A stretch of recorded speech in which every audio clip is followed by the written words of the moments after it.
Summer's supposed to be the easy season. So why are so many people quietly Googling a therapist between summer Fridays? Because more daylight doesn't fix the hard stuff. Sometimes it just turns the volume up. Grow does therapy differently. Therapy is not only for when you're in crisis. Grow Therapy is here for all the moments when you decide you want more. More support, more clarity, more tools. Mental health isn't a destination you reach, it's something you build, and Grow makes that easier. Grow connects you with thousands of high-quality licensed therapists across the U.S., offering both virtual and in-person sessions, nights and weekends.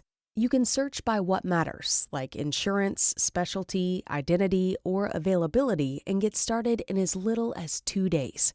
There are no subscriptions, no long-term commitments. You just pay per session. Grow helps you find therapy on your time. The therapist you want takes your insurance on Grow. Grow accepts over 125 insurance plans. Sessions average $21 with insurance, and some pay as little as $0 depending on their plan. Visit growtherapy.com/booknow today to get started. That's growtherapy.com/booknow. growtherapy.com/booknow. Availability and coverage vary by state and insurance plan. Hey listeners, this is Peter and welcome back to the History Shorts. Today's episode is brought to you by the Podcast Republic, your ultimate listening app. Discover and subscribe to thousands of podcasts from around the world. Download Podcast Republic today, available on Google Play and the Apple App Store. Today on History Shorts. In February of 1806, a ship called the Favorite cleared Boston Harbor, carrying one of the strangest cargoes ever loaded onto an American vessel: 80 tons of ice, cut from a frozen pond in Massachusetts, packed in the hold, and bound for the tropical island of Martinique, 3 weeks of warm ocean away. The Boston press thought this was hilarious. One newspaper reported the departure with open mockery, expressing the hope that the venture would not prove, and this is the actual phrase, a slippery speculation. The man behind the cargo was a 22-year-old merchant's son named Frederick Tudor. Everyone who knew him thought he had lost his mind. But they were wrong. Frederick Tudor was about to spend the next 30 years building a global empire out of frozen water. And in the process, he would change what the entire world eats, drinks, and expects from a summer afternoon. Our history brief today returns to myth versus reality and whether Rasputin was really impossible to kill.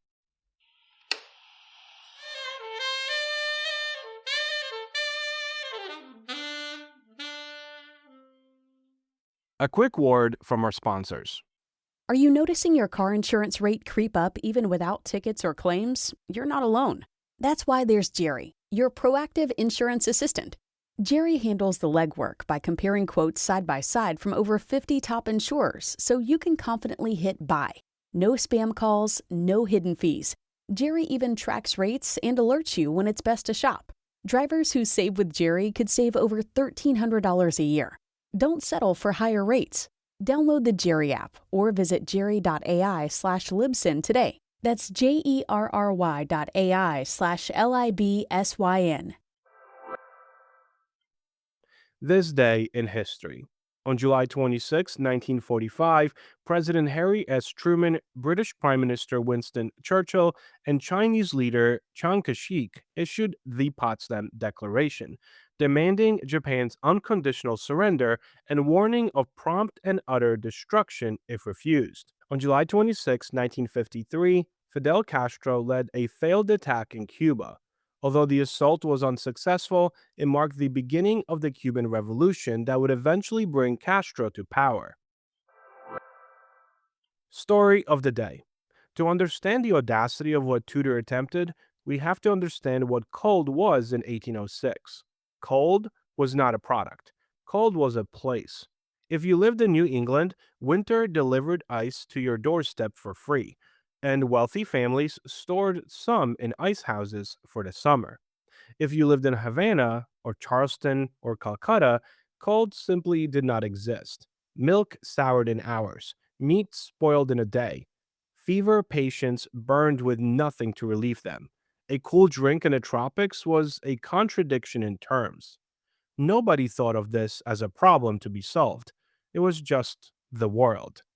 The idea arrived, according to family legend, at a Tudor family picnic in 1805, when Frederick's brother William joked that ice on the pond ought to be harvested and sold in the West Indies. Everyone laughed, except Frederick. He didn't.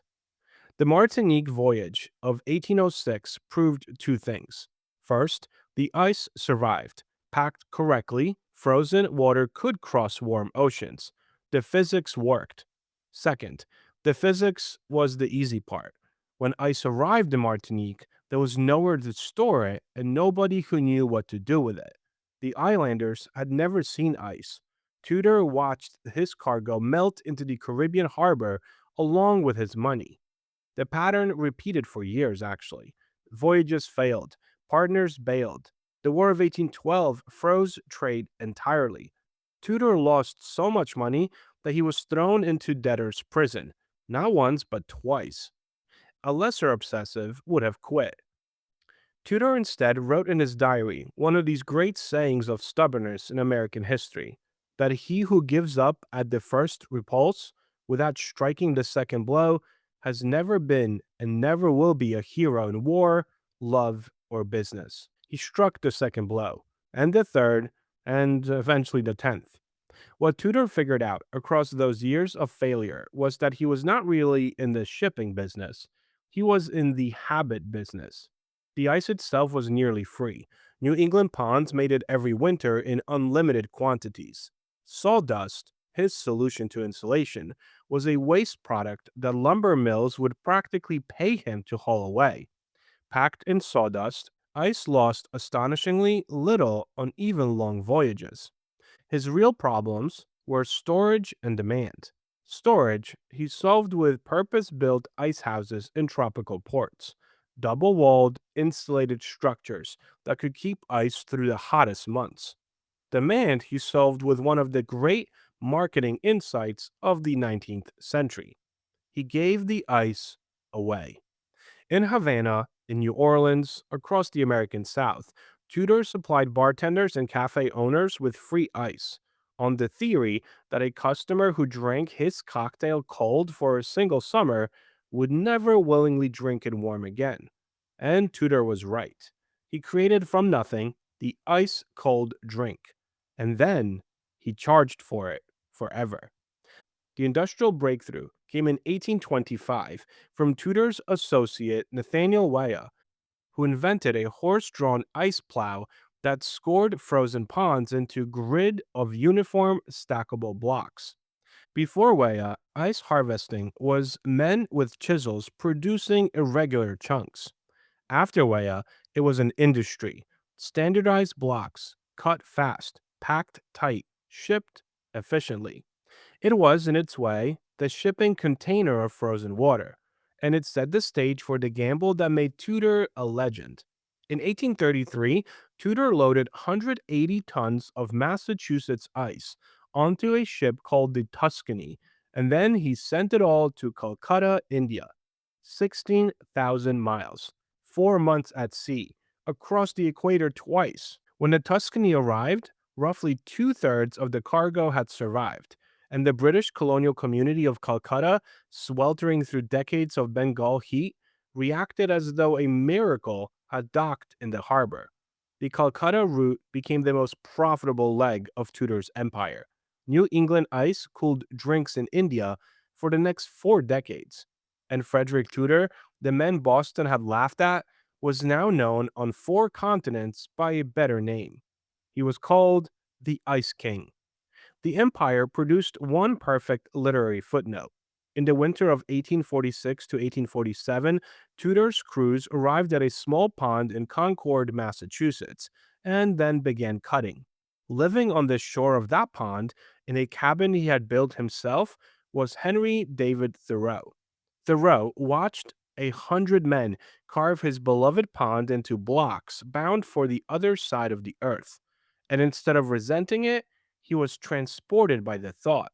The pure Walden water, he wrote, was mingled with the sacred water of the Ganges, the hermit of Walden Pond, and the Ice King of Boston, connected by a cargo hold, one of history's stranger collaborations, and neither man ever knew the other. By the time Tudor died in 1864, wealthy at last at the age of 80, the trade he invented had transformed daily life far beyond the cocktail glass. The icebox had become a fixture of American homes. Fresh meat, fish, and dairy could move by refrigerated railcar and ship, the beginnings of the cold chain that modern food logistics still runs on. Ice cream, which we also covered in a different episode, went from aristocratic luxury to everyday pleasure, largely on the back of the industry that Tudor built. At its peak, the natural ice trade employed tens of thousands of workers, harvesting ponds across New England and beyond. And then, in the final irony, the empire melted. Mechanical refrigeration arrived at the end of the 19th century and destroyed the natural ice trade entirely. Machines making on demand what ponds made once a year. But look closely at what refrigeration actually replaced. Not the demand, only the supply. The world's appetite for cold, iced drink, the fresh food, the expectation that summer should not spoil your dinner, that appetite was Tudor's invention. And that never melted. The History Brief. If there's one historical figure surrounded by unbelievable stories, it's gotta be Rasputin. The mysterious Russian mystic has become almost mythical. According to the popular story, he was poisoned with enough cyanide to kill several men. When that didn't work, he was shot. Then he got back up, supposedly. He was shot again. And he still kept coming. He was beaten, tied up, thrown into an icy river. And only then did he finally die. It's a story that's been repeated in books, movies, documentaries, and even pop songs. But how much of this is actually true? The answer is much, much less than you might actually think. So let's start with what we know. Rasputin was murdered in December of 1916, just months before the Russian Revolution would topple the Romanov dynasty. A group of aristocrats, led by Prince Felix Yusupov, believed Rasputin's influence over the imperial family, and particularly over Nicholas II and Empress Alexandra, was destroying the monarchy. So they decided to kill him. Much of the legend comes from Yusupov himself. In his memoirs, he claimed the conspirators laced cakes and wine with cyanide. Rasputin supposedly ate and drank everything, and nothing happened. So Yusupov shot him. Thinking the job was done, the conspirators walked away, only for Rasputin to suddenly leap to his feet and then try to escape into the snowy courtyard. According to Yusupov, it took several more shots, a brutal beating, and finally dumping Rasputin into the frozen Neva River before he died. It is an incredible story. Maybe a little too incredible? Modern historians have become increasingly skeptical, obviously. For one thing, there's no evidence that poisoning ever happened. The doctor who supposedly supplied the poison later gave conflicting accounts, and some researchers believe the poison may never have been used at all. And then there's the autopsy. Contrary to popular myth, it did not conclude that Rasputin drowned. In fact, there's no convincing evidence that water was found in his lungs. Instead, the autopsy indicated that the fatal injury was a gunshot wound to the head. In other words, Rasputin almost certainly died from being shot, not from poison or freezing water. So, why did the legend become so exaggerated? Well, partly because Rasputin himself cultivated an air of mystery. He was already viewed by many Russians as a holy man, while by others as a dangerous fraud. Stories about miraculous healing, hypnotic powers, and a supernatural influence followed him throughout his life. After his death, the conspirators had every reason to make him seem larger than life. Because, think about it. Which one sounds more dramatic? Hey, we shot a man, or we fought an almost supernatural villain who simply refused to die. The second version makes the conspirators seem more heroic and Rasputin more terrifying. It also made for a much better story, and that's the version that entered popular culture. So, was Rasputin difficult to kill? Yeah, probably. People can survive gunshot wounds for minutes or even longer, depending on where they're hit. Adrenaline is, after all, a powerful thing. But was he some kind of supernatural, unkillable mystic? Almost certainly not. Thank you so much for spending some time with me today and helping make this little show such a mighty success. If you're enjoying this show and would like to help with its production, you can always donate a few dollars at buymeacoffee.com or become a Patreon member to enjoy these episodes ad-free. Both of those links can be found on our website at www.historyshortspodcast.com. And I encourage you all to join our Patreon, where you have access to videos and interviews and episodes weeks before they air. Thank you so much, and I'll talk to you all again tomorrow. Marketing is hard. But I'll tell you a little secret. It doesn't have to be. Let me point something out. You're listening to a podcast right now, and it's great. You love the host. You seek it out and download it. You listen to it while driving, working out, cooking, even going to the bathroom. Podcasts are a pretty close companion. And this is a podcast ad. Did I get your attention? You can reach great listeners like yourself with podcast advertising from Libsyn Ads. Choose from hundreds of top podcasts offering host endorsements, or run a pre-produced ad like this one across thousands of shows to reach your target audience in their favorite podcasts with Libsyn Ads. Go to libsynads.com, that's Libsyn ads.com today.